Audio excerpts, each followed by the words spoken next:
সাবেক এমপিদের ৩০টা গাড়ি নিয়ে অনেক নাটকীয়তা হচ্ছে। এগুলো বিক্রি করা যাচ্ছে না। যারা নিয়ে আসছে এই এমপিরা নিলামে উঠছে, নিলামের দাম অনেক কম। এখন এগুলি যাচ্ছে সরকারের পরিবহন পুলে। ভালো সিদ্ধান্ত, কিন্তু দুইটা বিষয়। তাহলে সরকার যে মন্ত্রীদের জন্য গাড়ি কেনা কেন সিদ্ধান্ত নিচ্ছে? এমপিরা যে গাড়ি আনছে এগুলি তো খুবই দামি, ব্যয়বহুল, এগুলি তো যথেষ্ট। তাহলে দাম দিয়ে কেনার কি দরকার? এখন এই গাড়িগুলিও দাম দিয়ে কিনবে, আবার আগামী সরকারের মন্ত্রীদের জন্য ৩০টা গাড়ি কেনা, এটা আমি ঠিক আগা মাথা বুঝলাম না এই সিদ্ধান্তগুলোর। দেখেন, খবরে বলা হচ্ছে নিলামে গ্রহণযোগ্য দর না পাওয়ায় সাবেক মন্ত্রী এবং এমপিদের শুল্ক মুক্ত সুবিধায় আনা ৩০টি গাড়ি সরকারের কাছে হস্তান্তরের চূড়ান্ত সিদ্ধান্ত নিয়েছে জাতীয় রাজস্ব বোর্ড এনবিআর। শনিবার চট্টগ্রাম বন্দরে এক কর্মশালা শেষে সাংবাদিকদের এমন তথ্য জানায় এনবিআর চেয়ারম্যান আব্দুর রহমান খান। চট্টগ্রাম বন্দরের অডিটোরিয়ামে অর্থনৈতিক সম্পর্ক বিভাগ কাস্টমস অ্যান্ড একটা অনুষ্ঠানে আয়োজন করে, সেখানে তিনি এই কথা বলছেন। 2024 সালের 7ই জানুয়ারি দ্বাদশ জাতীয় সংসদ নির্বাচনের পর গাড়িগুলো শুল্ক মুক্ত সুবিধায় আমদানি করেছিলেন তৎকালীন এমপিরা, যাদের অধিকাংশই ছিলেন আওয়ামী লীগের।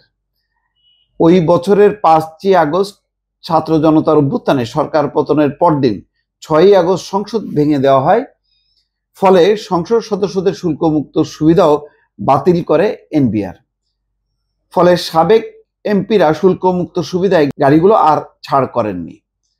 এনবিআর চেয়ারম্যান বলছেন, আমরা সরকারকে গাড়িগুলো দিয়ে দেব, সরকার এগুলো ব্যবহার করবে, সরকারের পরিবহন পুলে যাবে।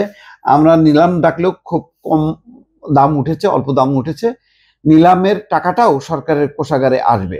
আবার সরকারকে এইসব গাড়ি কিনতে হবে অনেক দাম দিয়ে। আমরা জাতীয় স্বার্থ চিন্তা করে গাড়ি সরকারের পরিবহন পুলে দেওয়ার সিদ্ধান্ত নিয়েছি। 51টা গাড়ি আমদানি করা হয়েছিল, এর মধ্যে 7টা গাড়ি রাজনৈতিক পট পরিবর্তনের আগে পরে ছাড়িয়ে নেওয়া হয়, বাকিগুলো 24শে ফেব্রুয়ারি নিলামের সিদ্ধান্ত নেওয়া হয়। তাহলে সরকার এই এমপিদের এই গাড়িগুলো বেশি দামে কিনবে, কিনে ভালো, সরকার কিনতেছে বেশি দামে, এটাও একটা অপচয়। আবার সরকার আগামী মন্ত্রীদের জন্য কিনবে, এটাও একটা অপচয়। তাহলে এটার যদি সমন্বয় করা যেত, অন্তত ঠিক আছে, আগামী সরকারের মন্ত্রীদের জন্য না কিনে এই গাড়িগুলি যদি কেনা যেত, বা যেই গাড়ি তো কিনছেই সরকার, বোঝাই যাচ্ছে এনবিআর চেয়ারম্যানের কথা অনুযায়ী, তাহলে তো অনেক টাকা বেঁচে যেত। সেটা কি চিন্তা করছে, কি করছে না, বোঝা বড় মুশকিল। দর্শক, ভালো থাকবেন, আল্লাহ হাফেজ।